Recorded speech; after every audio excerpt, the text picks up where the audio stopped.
Hello students, welcome back to my channel Wow Commerce with Madhu. Today we will talk about Hindu undivided family.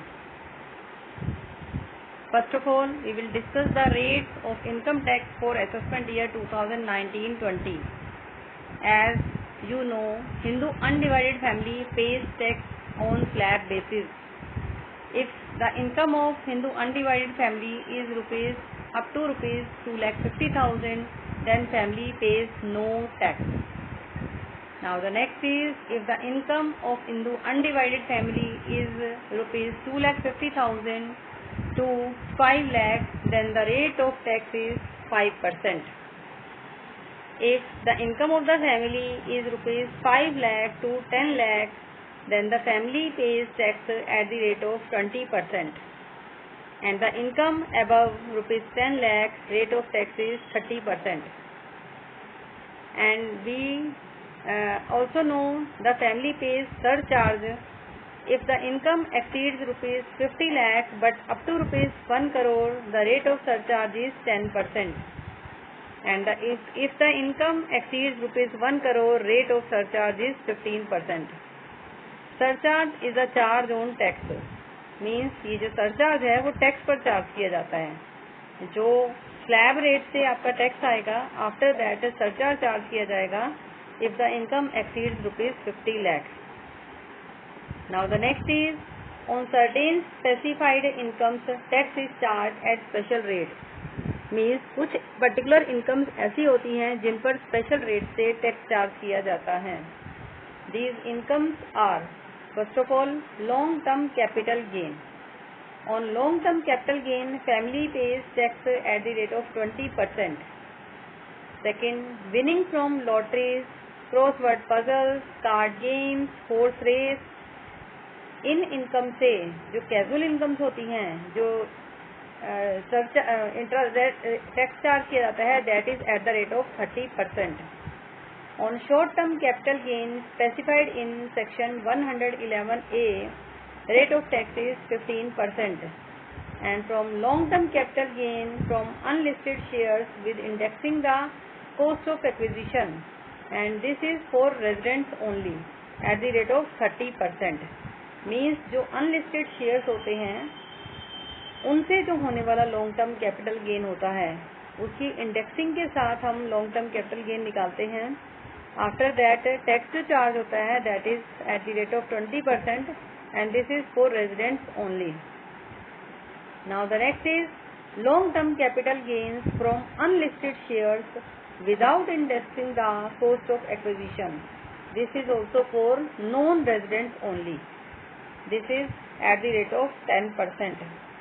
Now the next is long term capital gains from sale of shares through recognised stock exchange on which securities transaction tax has been paid.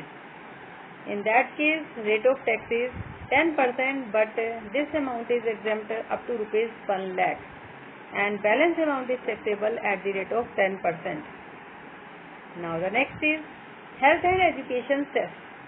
Health and education cess is charged at the rate of 4% on the amount of income tax and surcharge. Now marginal relief. Marginal relief क्या होती है कि जब भी एक person से surcharge charge किया जाता है, इन दैट केस ये देखा जाता है कि जिस इनकम की वजह से सरचार्ज चार्ज हो रहा है उस इनकम पे लगने वाला टैक्स इनकम से ज़्यादा नहीं होना चाहिए। ओके, जैसा कि 50 लाख से अबव अगर इनकम होती है, rate of surcharges eight the rate of 10%। But अगर 50 लाख से अबव वाली इनकम पे बनने वाला टैक्स और surcharge that is more than the income above 50 lakh, then marginal relief दी जाती है डिफरेंस अमाउंट की। और डिफरेंस किसका निकाला जाता है? जो इंटरेस्ट टैक्स प्लस सरचार्ज मिला के जो टोटल टैक्स बना है उसमें से इनकम माइनस करके जो 50 लाख से अबव वाली इनकम का पोर्शन है वो माइनस करके जो आता है that is marginal relief. Okay, now listen. When total income exceeds rupees 50 lakh, the total amount payable as income tax and surcharge on such income shall not exceed the total amount payable as income tax on a total income of rupees 50 lakh by more than the amount of income tax income that exceeds rupees 50 lakh. Clear?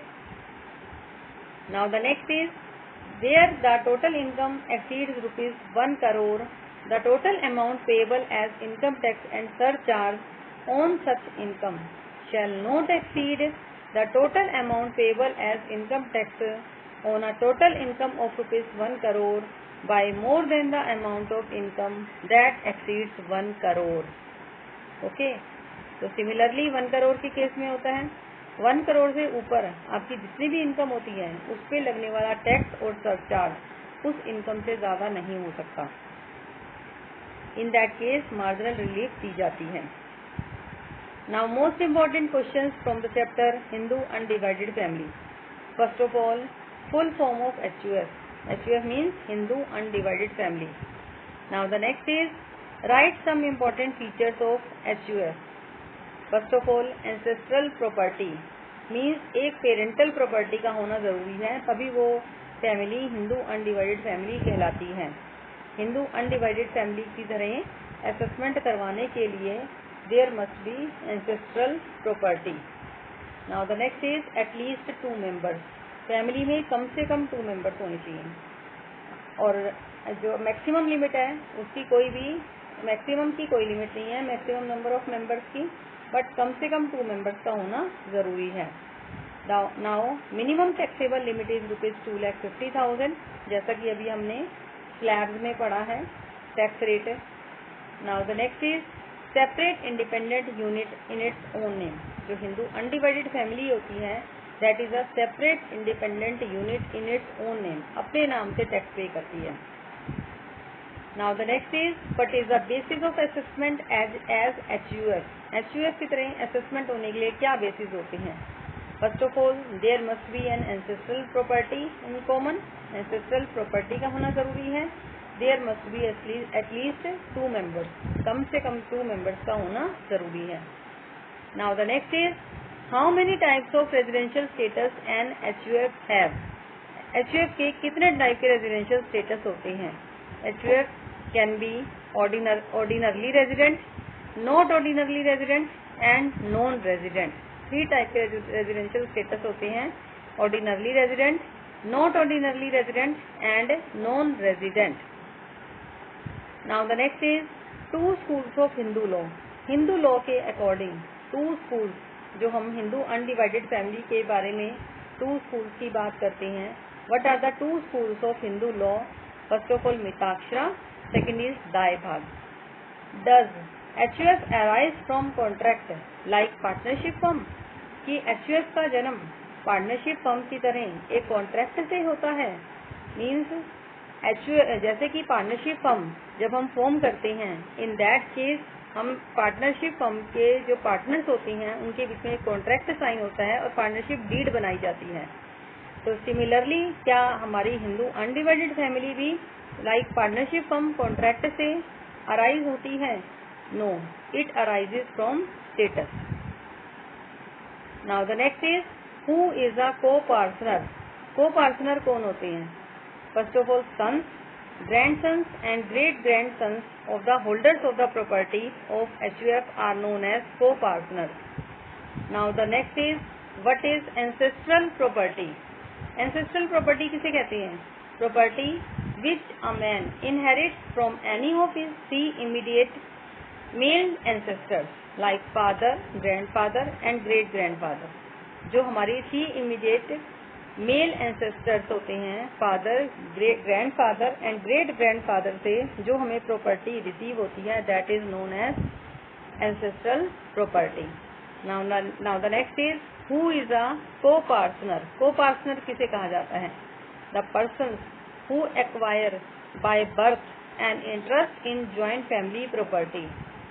एक person जिसको joint family property में by birth ही interest acquire कर लेता है. The test of co partner is that co partner enjoys right to enforce partition. Co partners को partition के लिए डिमांड रखने का राइट भी अवेलेबल होता है। मीन्स वो हिंदू अनडिवाइडेड फैमिली का पार्टीशन करवा सकता है।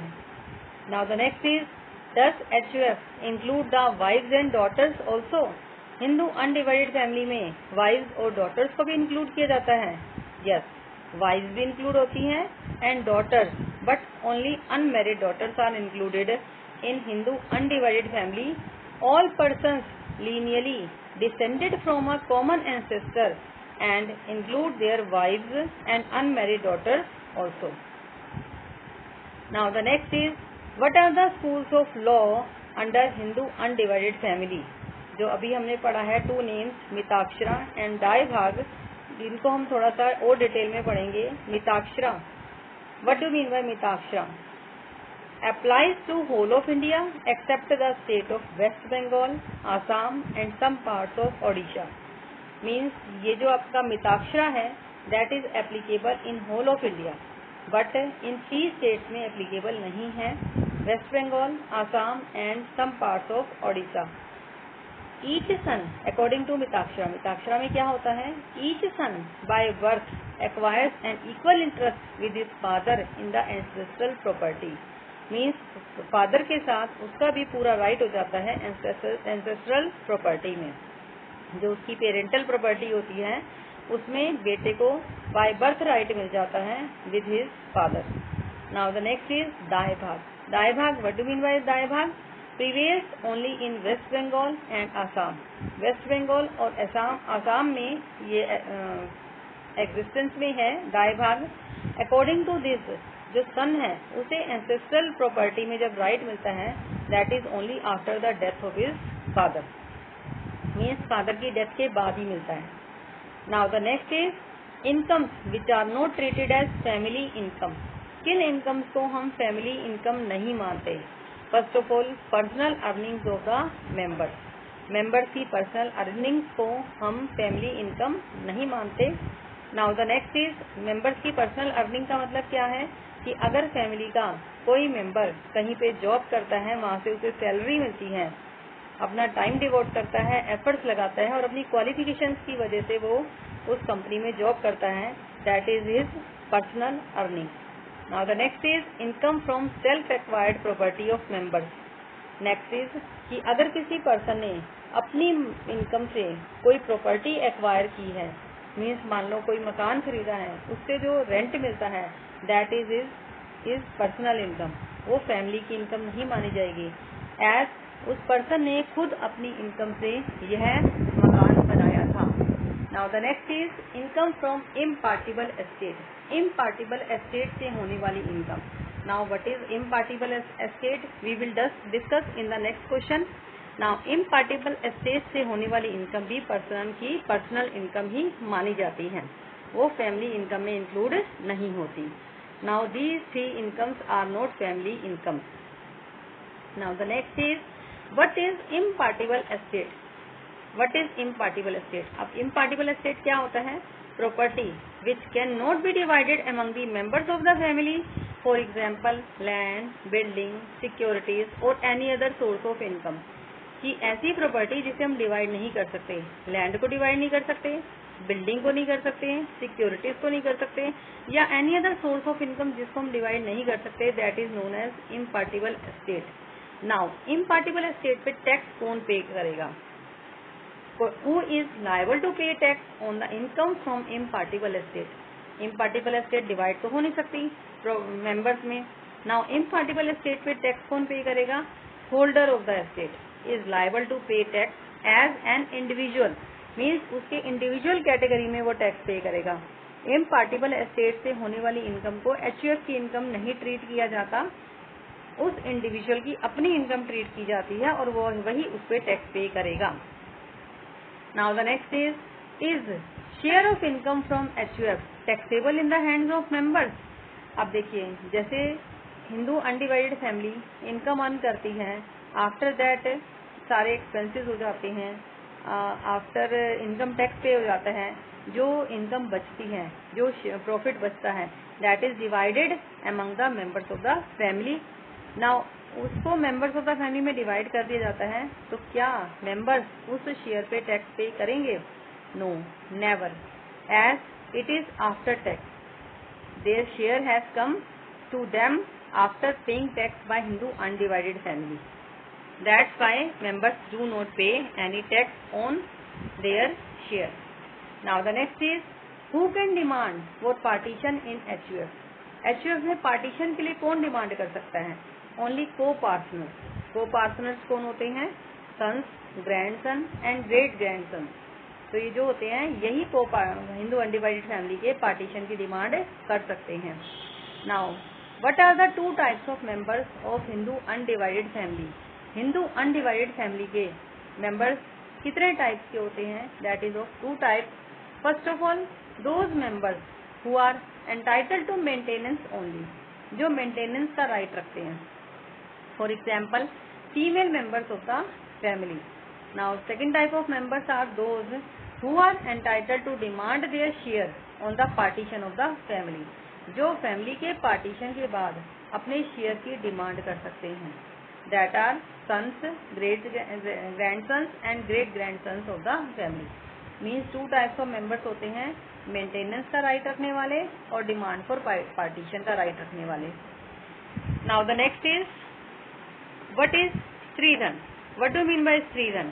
स्त्रीधन it is derived by a woman from her father और ब्रदर और हस्बैंड और any other relative either before और after her marriage. Income from this property is not included in the income of the family.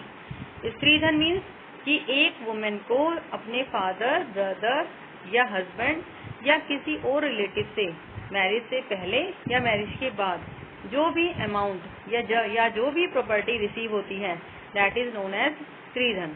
Now इस property से होने वाली income family की income में इंक्लूड नहीं होती। This is the income of that particular women only. Now the next is HUF defined in income tax act? क्या income tax act में HUF को डिफाइन किया गया है? No, hence we have to depend on the definition given under the Hindu law. Means HUF में जो है income tax act में हिंदू अनडिवाइडेड फैमिली की कोई डेफिनेशन नहीं है। दैट्स वाई हमें हिंदू लॉ के अकॉर्डिंग जो डेफिनेशन दी गई है हिंदू अनडिवाइडेड फैमिली की, we have to depend on those definition. Now who can demand for partition in HUF? HUF में पार्टीशन के लिए डिमांड कौन कर सकता है? Only co partners. Now the next is can female members of the family enforce partition? No, female members don't have any right to enforce partition. इनको किस चीज का राइट होता है? Only they have the right for maintenance. They are entitled to maintenance out of the family property. Now the next is types of partition of HUF। HUF के partition कितने type के होते हैं? First of all complete partition, second is partial partition. दो type का partition होता है, but partial partition is not recognized after 31st December 1978. You will have to remember it कि partial partition is not recognized after 31st December 1978. Now the next is income from which estate is taxable in the holder's hand but not in the hands of HUF. ऐसी कौन सी estate होती है जिससे होने वाली income holder के हाथ में टैक्सेबल होती है और फैमिली के हाथ में टैक्सेबल नहीं होती? That is impartible estate. Means जिस प्रॉपर्टी को हम डिवाइड नहीं कर सकते, इन दैट केस जो पर्सन उसे होल्ड करता है, जो उसे मेंटेन करके रखता है, उसी पर्सन के हैंड में इस प्रॉपर्टी से होने वाली इनकम जो है टैक्सेबल होती है। ये उसी के नाम पे टैक्सेबल होती है, फैमिली के नाम पे टैक्सेबल नहीं होती। Now what does HUF consist of according to Hindu law? Hindu law के अकॉर्डिंग HUF में कौन कौन आता है? All male members linearly descended from a common ancestor, second their wives, third unmarried daughters, fourth is also a stranger who has been adopted by family. अगर family ने किसी बच्चे को अडॉप्ट किया है या किसी और पर्सन, फैमिली का कोई पर्सन अडॉप्टेड है, इन दैट केस उसे भी हिंदू लॉ के अकॉर्डिंग HUF में शामिल किया जाता है। मीन्स वो भी फैमिली का मेंबर माना जाता है जो स्ट्रेंजर होता है, outsider. Male members of the family तो होते ही हैं, उनकी वाइफ्स भी होती हैं, अनमैरिड डॉटर्स भी होती हैं, और ये भी ध्यान रखो कि शादी के बाद डॉटर्स का राइट खत्म हो जाता है, वो फैमिली की मेंबर नहीं रहती। Also a stranger who has been adopted by the family. Now the next is who is the karta of Hindu undivided family. Senior most male member of the family is the karta of Hindu undivided family.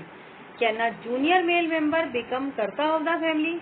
Yes, junior male member भी कर्ता बन सकता है, but only if senior most male member surrenders his right of management. अगर senior most male member अपने right of management को छोड़ देता है तभी जूनियर को राइट मिलता है।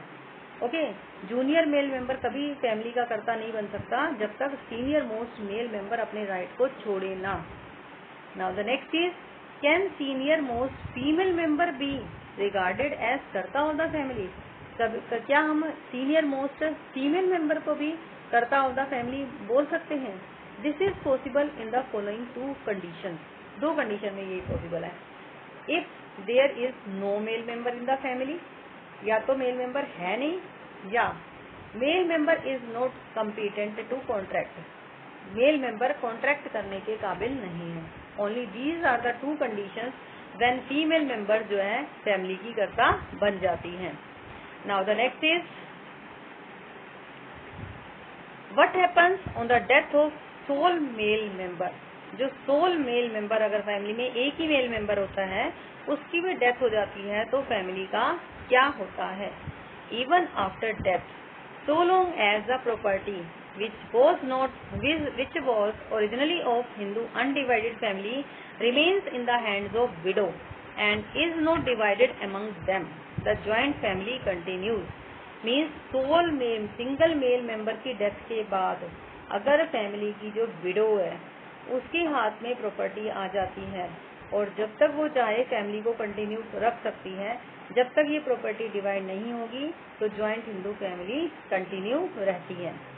Now the next is can कर्ता गिफ्ट एचयूएफ प्रॉपर्टी। क्या करता है एचयूएफ की प्रॉपर्टी को गिफ्ट कर सकता है? गिफ्ट बाय कर्ता of HUF a movable property or an immovable property within reasonable limits in favor of his daughter is permissible on the occasion of her marriage.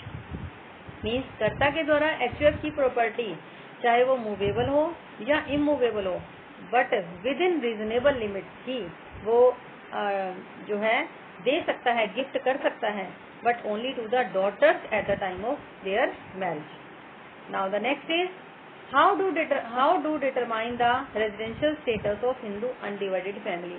Hindu undivided family का residential status हम कैसे determine करते हैं? First of all we check the control and management, कि control and management Hindu undivided family का कहाँ है। First of all अगर ये होली और पार्टली इन इंडिया, मीन्स पूरा मैनेजमेंट इंडिया से होता है या इसका कुछ पार्ट इंडिया से होता है manage, in that case Hindu undivided family resident बन जाती है। Now if totally outside India, पूरी तरह outside India, then in that case Hindu undivided family non resident बन जाती है। मीन्स पूरा मैनेजमेंट इंडिया से बाहर होता है, एक सिंगल डिसीजन भी इंडिया में नहीं लिया जाता, in that case Hindu undivided family non resident बन जाती है। Now the next is if an HUF is resident. अब रेजिडेंट तो बन गई, अब हमें ये देखना होता है कि ऑर्डिनरली रेजिडेंट है या नॉट ऑर्डिनरली रेजिडेंट है। इसको चेक करने के लिए फर्स्ट ऑफ ऑल हम चेक करते हैं इफ कर्ता satisfies both the additional conditions. Additional conditions जो अभी मैं आपको बताने वाली हूँ, वो कंडीशंस को अगर कर्ता सेटिस्फाई कर देता है then family becomes ordinarily resident, और अगर वो सेटिस्फाई नहीं कर पाता, एक को नहीं कर पाता या दोनों को ही नहीं कर पाता, इन that case family non resident बन जाती है। अब ये एडिशनल कंडीशंस हैं कौन सी, वो हम देखेंगे। Additional conditions are karta has been a resident in India in at least 2 out of 10 previous years preceding the relevant previous year, कि जो कर्ता है वो 10 प्रीवियस ईयर में से 2 years जो है वो इंडिया का रेजिडेंट रहा हो। Now the next is he has been in India for at least 730 days in all during the 7 previous year preceding the relevant previous year, कि प्रीवियस ईयर से पहले वाले 7 सालों में वो कुल मिलाकर 730 डेज इंडिया में रहा। ये 2 एडिशनल कंडीशंस अगर कर्ता फुलफिल कर देता है तो फैमिली ऑर्डिनरली रेजिडेंट डिक्लेयर हो जाती है। Now if you want to learn it in detail then I will write a link of my one of the video in which residential status of Hindu undivided family is explained in detail. I will write that link in the description box. You can check from there. Now, which deductions are allowed to Hindu undivided family? Hindu undivided family को कौन कौन सी deductions allowed हैं? First of all, Section 80C, specified savings and investments. Now next is Section 80D, medical insurance premium and preventive health checkup. Next is 80DD, disabled dependent. अगर disabled dependent पर कुछ खर्चा किया जाता है मेडिकल ट्रीटमेंट पे या उसके केयर पे पर तो 80DD के अंडर हिंदू अनडिवाइडेड फैमिली को डिडक्शन मिलती है। Now the next is 80DD, it is medical treatment of specified diseases. कुछ डिसीजेज इनकम टैक्स एक्ट में स्पेसिफाइड होती हैं। फॉर दैट डिसीजेज अगर कोई मेडिकल ट्रीटमेंट फैमिली मेंबर्स का करवाया जाता है, इन दैट केस 80DD के अंडर हिंदू अनडिवाइडेड फैमिली को डिडक्शन मिलती है। Next is 80G, donation to certain funds and charitable institutions, कि कुछ पर्टिकुलर फंड्स या चैरिटेबल इंस्टीट्यूशंस को जब डोनेट किया जाता है, इन दैट केस 80G के अंडर हिंदू अनडिवाइडेड फैमिली को डिडक्शन मिलती है। Now the next is 80GA, donation for scientific research और रूरल डेवलपमेंट। अगर साइंटिफिक रिसर्च और रूरल डेवलपमेंट के लिए कोई डोनेशन पे दी जाती है, in that case Hindu undivided family को अंडर सेक्शन 80GA डिडक्शन मिलती है। Next is 80GC, contribution to political party. 80IA, profits and gains from infrastructure development. 80IAB, profits and gains from development of special economic zones. 80IB, profits and gains of specified industrial undertakings. 80IBA, profits and gains from housing projects. 80IC, profits and gains from certain undertakings in special states. Now the next is 80ID, profits and gains from business of hotels in specified areas.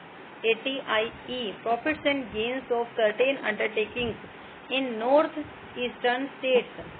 80JA, profits and gains from business of collecting and processing of biodegradable waste.